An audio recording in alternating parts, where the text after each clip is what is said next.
Very good morning friends.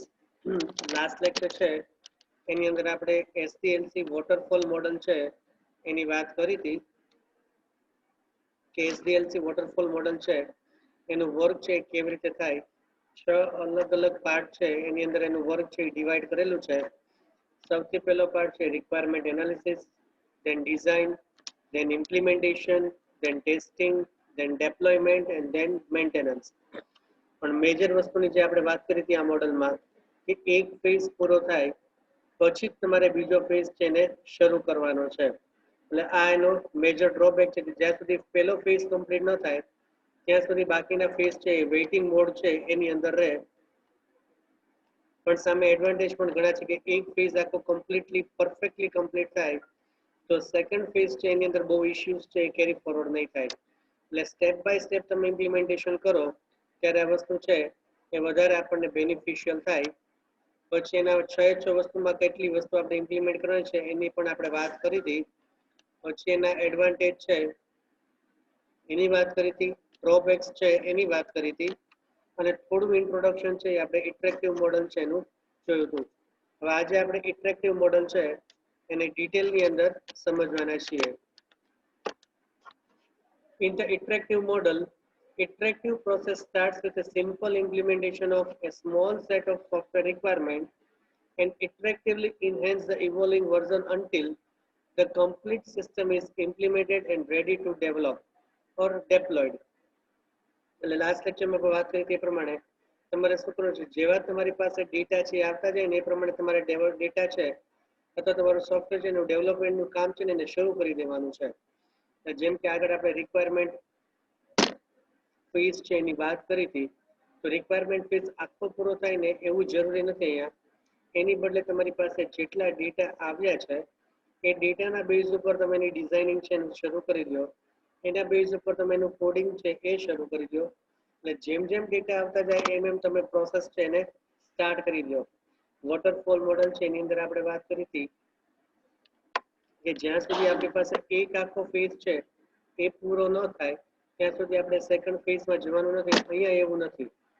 જેમ જેમ data gathering કરતા જાઓ એમ એમ તમારે ડેવલપમેન્ટ છે કરતા જવાનું છે. An iterative life cycle model does not attempt to start with a full specification of requirement. Instead, development begins by specifying and implementing just a part of software, which is then reviewed to identify further requirement. This process is then repeated, producing a new version of the software at the end of each iteration of the model.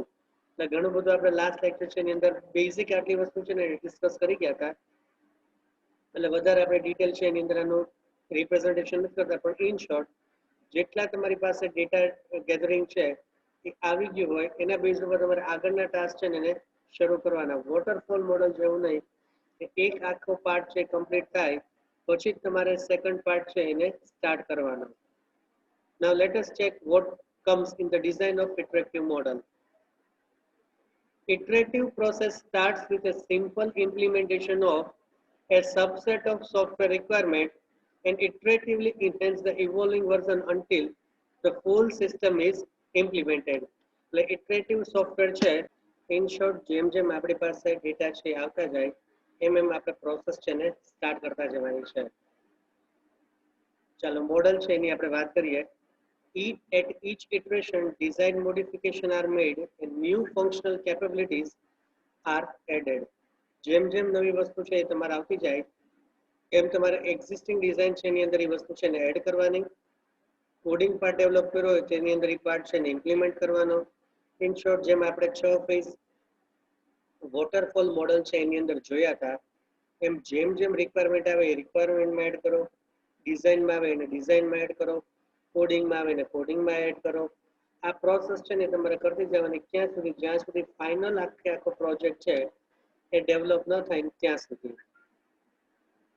The basic idea behind this method is to develop a system through repeated cycle that is called iterative and in smaller portion at a time that is known as an incremental. એટલે આખી system છે ને તમારે step by step જેમ જેમ data આવતા જાય એમ તમારે એને ડેવલપ કરવાનું. એટલે એને ઇટરેટિવ અને ઇન્ક્રીમેન્ટલ પ્રોસેસ મોડલ છે એ પણ કહેવામાં આવે છે. હવે આ પાર્ટ મને એમ છે લાસ્ટ લેક્ચરમાં થોડું આનું ડિસ્કશન આપણે કર્યું હતું, પણ સ્ટીલ ફરીવાર આપણે આ વસ્તુ છે એની ચેકઆઉટ કરી લઈએ.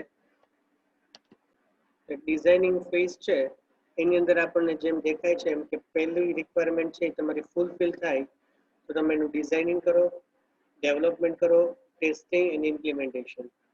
અને જેમ જેમ આપણી પાસે રિક્વાયરમેન્ટ છે એ ક્લિયર થઈને આવતી જાય એમ તમારે અલગ અલગ ફેઝ છે એને ડેવલપ કરતા જવાના. માની લો કે બીજી રિક્વાયરમેન્ટ છે એનું રિપ્રેઝન્ટેશન છે એ આવે છે તો એનું ડિઝાઇનિંગ, એનું ડેવલપમેન્ટ, એનું ટેસ્ટિંગ અને એનું ઇમ્પ્લિમેન્ટેશન. એવી રીતે થર્ડ રિક્વાયરમેન્ટ ક્લેરિફાઈ થાય છે તો એનું ડિઝાઇનિંગ, ડેવલપમેન્ટ, ટેસ્ટિંગ અને ઇમ્પ્લિમેન્ટેશન. ફાઇનલી તમારી આ પ્રોડક્ટ છે ને તમારે કમ્બાઈન કરવાની આવશે. અથવા તમે એ રીતે કરતા જાઓ કે એક બિલ્ડિંગ બ્લોક છે કમ્પ્લીટ થાય પછી બીજાનો બિલ્ડિંગ બ્લોક છે એ ટેસ્ટ થાય તો તમે એની સાથે એને એટેચ કરો. થર્ડનું બધું વર્ક પૂરું થાય પછી તમે એને ફર્સ્ટ અને સેકન્ડને જેમ એટેચ કર્યા એમ ફર્સ્ટ, સેકન્ડ, થર્ડ છે એને તમે એટેચ કરો. Iterative and incremental development is a combination of both iterative design or iterative method and incremental build model for development. During software development, more than one iteration of the software development cycle may be in progress at the same time. હવે આ પાછી વસ્તુ પણ એનું representation થાય કે જેમ તમને કીધું કે એક રિક્વાયરમેન્ટ આવી છે તો આપણે બિલ્ડ 1 છે ને આપણે સ્ટાર્ટ કરવાનું છે તો અહીંયા એવું પણ ક્લેરિફિકેશન છે કે તમારી પાસે ત્રણ રિક્વાયરમેન્ટ છે તો ત્રણેયને તમે એક પોર્શન છે એની અંદર લઈ ન જતા શું કરો, ત્રણના ત્રણ અલગ પાર્ટ છે એ કરી નાખો અને પછી અલગ અલગ પાર્ટ છે એટલે જેમ કે આપણી વેબસાઇટ હોય, વેબસાઇટની અંદર આપણે 3 પેજ છે એની ડેવલપ કરવાની રિક્વાયરમેન્ટ આવી છે અત્યાર પૂરતી તો ત્રણેયને તમે શું કરો, અલગ અલગ પેજ છે અલગ અલગ ડેવલપર પાસે ડેવલપ કરાવો, ડિઝાઇનિંગ કરાવો, ટેસ્ટિંગ કરાવો અને ઇમ્પ્લિમેન્ટેશન કરાવો. પછી આપણે એને કમ્બાઈન કરશું એટલે ઇન્ડિવિડ્યુઅલ યુનિટ છે અને પછી એને શું કરવાનું, ઇન્ટિગ્રેશન કરવાનું. જેમાં આગળ યુનિટ અને ઇન્ટિગ્રેશન ટેસ્ટિંગની આપણે વાત કરતા હતા, યુનિટ વાઇઝ અમે એને ડિવાઈડ કરો, પછી એનું ઇન્ટિગ્રેશન કરો એટલે કમ્બાઈન કરો અને પછી એનું ટેસ્ટિંગ કરો. This process may be described as an evolutionary execution or incremental build approach. જેટલા જેટલા પાર્ટ છે ડેવલપ થતા જાય એના પછી જેટલો આવે એમાં તમે એડ કરતા જાઓ. નવો પાર્ટ આવે એને તમે જૂના પાર્ટની અંદર એડ કરો, that is called incremental. In this incremental model, the whole requirement is divided into various builds. During each iteration, the development module goes through the requirements, design, implementation and testing phase. 4 phase ની અંદર તમારી આખી process છે divide કરી દેવાની છે તમારે. Each subsequent release of the module adds function to the previous release. તો આ કેવી વાત થઈ કે આપણે એપ સ્ટોર છે એની અંદર જેટલી એપ આવે છે બરાબર, માની લો કે કોઈ બેઝિક એપ છે એ આવી એ તમે એને ઇન્સ્ટોલ કરો, અઠવાડિયું થશે એટલે એનું અપડેટેડ વર્ઝન છે એ આવશે બરાબર.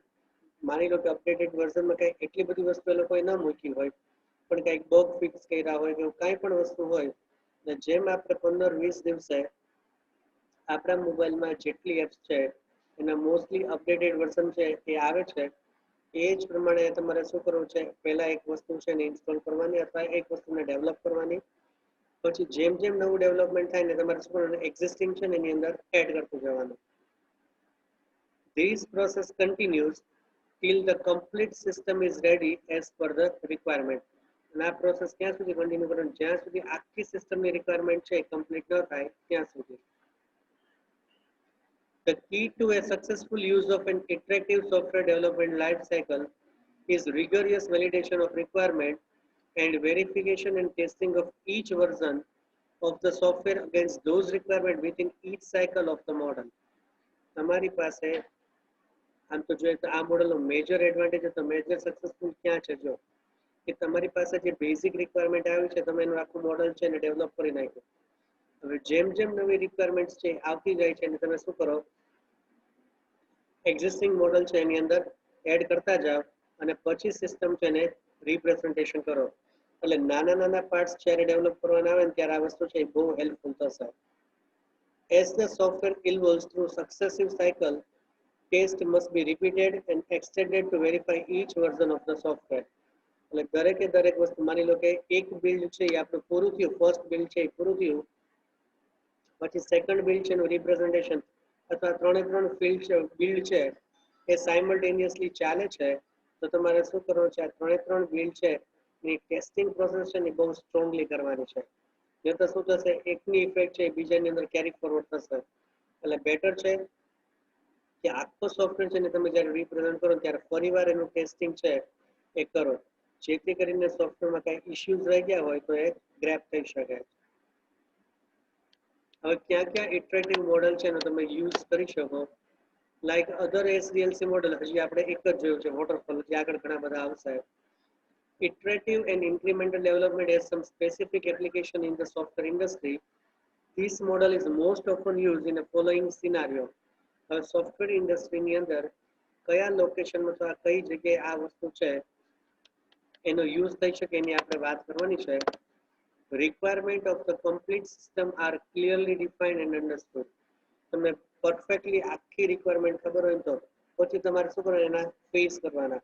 હવે આખી રિક્વાયરમેન્ટ ખબર નથી તો શું થાય કે જેટલી આવી છે જેટલી રિક્વાયરમેન્ટ આવી છે એવું માનવાનું કે આનાથી વધારે રિક્વાયરમેન્ટ આવી શકે એવું નથી, અને પછી પાછળથી આવે તો ફરી પાછી તમારે સોફ્ટવેર છે ને અપડેશનની પ્રોસેસ છે એ કરવી પડશે.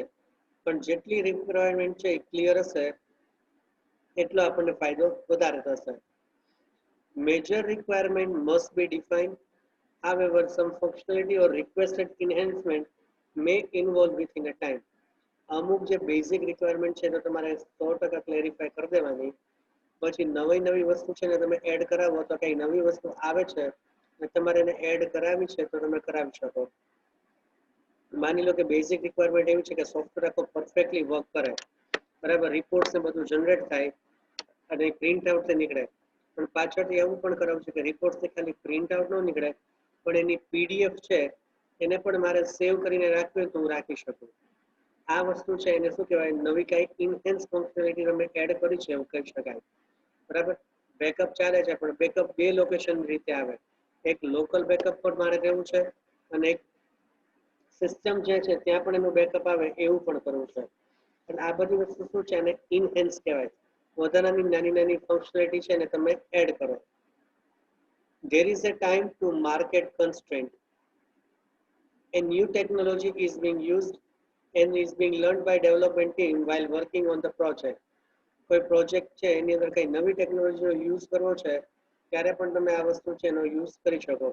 એ માની લો કે અત્યારે માર્કેટ છે એની અંદર એન્ડ્રોઈડ છે ફૂલફિલ છે, તો એન્ડ્રોઈડના ઘણા બધા વર્ઝન છે માર્કેટની અંદર આવે છે. તો એક કોઈક નવા વર્ઝન છે એનો આપણે યુઝ કરીને એપ્લિકેશન ડેવલપ કરવી છે તો તમે આ મોડલ છે એનો યુઝ કરી શકો. Resources within needed skill set are not available and are planned to be used on contract basis for specific iterations.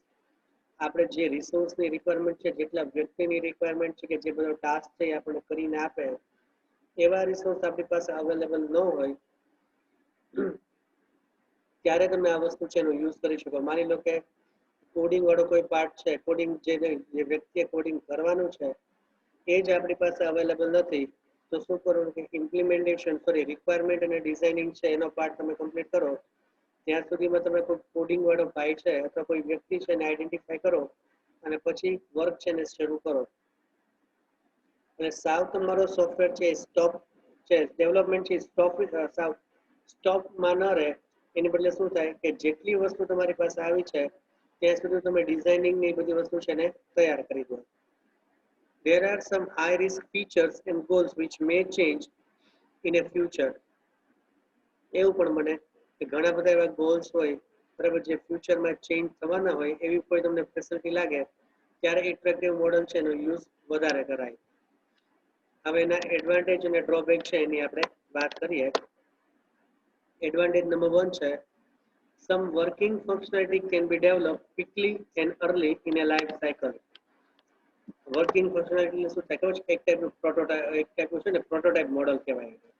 આગળ આપણે ભણવામાં આવશે જેમ કે તમને ક્લાસની અંદર સર એમ કે તમારે આ પ્રોગ્રામ છે ને ડેવલપ કરવાનો છે તો આપણામાંથી હાર્ડલી લગભગ નહીં એ લોકો છે ને એનો ફ્લો ચાર્ટ કે એલ્ગોરિધમ કરશે. સીધું શું કરશે? માની લો કે C++ નો પ્રોગ્રામ છે એ આપ્યો, તમે C++ નો સોફ્ટવેર છે ને ઓપન કરશો, સીધું એની અંદર છે ને કોડિંગ થાય, કોડિંગ છે ને સ્ટાર્ટ કરી દેશે, બરાબર. અને શું કહેવાય, વર્કિંગ ફંક્શનાલિટી કહેવાય. એટલે સોફ્ટવેર છે ને સીધી વર્કિંગ ફંક્શનાલિટી છે ને તમે સ્ટાર્ટ કરી દો. પણ આ વસ્તુ ક્યારે કરાય, આગળ વાત કરીએ એમ રિક્વાયરમેન્ટ એકદમ ક્લિયર હોય ને તો જ આ વસ્તુની વાત કરાય. Results are obtain early and periodically, બરાબર. રિઝલ્ટ છે તમને એના ઝડપથી મળશે અને સ્ટેપ બાય સ્ટેપમાં પણ મળશે. Parallel development can be plan. આગળ આપણે વાત કરીએ એમ 3 અલગ અલગ ફેઝ છે એની અંદર તમે ડેવલપમેન્ટ પ્રોસેસ છે એને સ્ટાર્ટ કરી શકો. એડવાન્ટેજ શું થાય, સોફ્ટવેર ડેવલપમેન્ટનું વર્ક છે એ ફાસ્ટ થાય અને ઝડપી પૂરું થાય.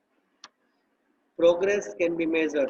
અત્યારે સોફ્ટવેર ડેવલપમેન્ટ કયા સ્ટેજ ઉપર છે એને પણ તમે આઈડેન્ટિફાઈ કરી શકો. Less costly to change the scope or requirement, બરાબર.